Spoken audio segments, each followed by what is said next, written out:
The following is a sample from the New York Open Center's podcast series. You can see our website for full program ordering details. I want to tell you that to me, ritual is really a key in accessing sacred resources because the deep psyche really works symbolically. The deep psyche does not work just with language.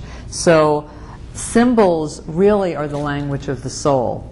And ritual is very much about creating symbolic actions that can move you from one level of consciousness to another. And it could be as simple as, your morning ritual or doing things with your kids. I have a kids class that I'm teaching now, 2 4-year-olds and 3 8-year-olds. And they just eat it up. They love ritual. So I don't want you to think that it's something so mysterious that, it's impossible.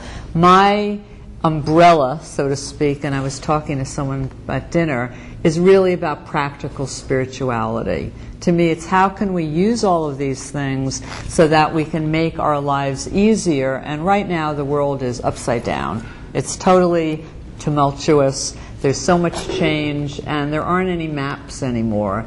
And in my discoveries and travels around the world, studying different rituals, because once I got interested, for me, I was passionate, and I just wanted to learn everything. And I'm sure there's a lot I don't know still, but I'm constantly wanting to learn what other cultures do that gives them that map, that allows them to move consciously through their life and still have connection and community, bringing in health and well-being. And there's a lot that we have, and there's a lot that's missing in our culture. So one of the things when I started getting excited about it, and I'll tell you my story in a minute, was how can I make it accessible to Americans? I'm not trying, I can tell you, Native American rituals, Indian rituals, African rituals, Jewish, Christian, Sikh, all of that, verbatim. Yet, I find that sometimes it needs to be translated into our modern life, so to speak, so that we can make some sense of it. And that's really what I try to do. So I find, and I'm sure you agree with me, that we have even more a need to be connected than ever before. People are really feeling alienated. Sometimes I think people just come to classes like this just to connect and find like-minded people, and they don't even care what the class is. No, really. I've had 5 jobs, just so you know. I've been in the fashion business, I've been in the television business, I've been in corporate training, which I still do some of that. I've been in film, and I've had a lot of different jobs, but I've always taught kind of on the side. At night I'd go home and I'd teach a meditation class or a personal growth class or whatever, and half the time I'd find that people that I worked with came just because they wanted to connect. They didn't even know why they were coming. They had no idea of what the class really was. They just felt that there was a longing to connect on a different level that was a lot more real. So ritual, people ask me all the time, what's the difference between a routine and a ritual?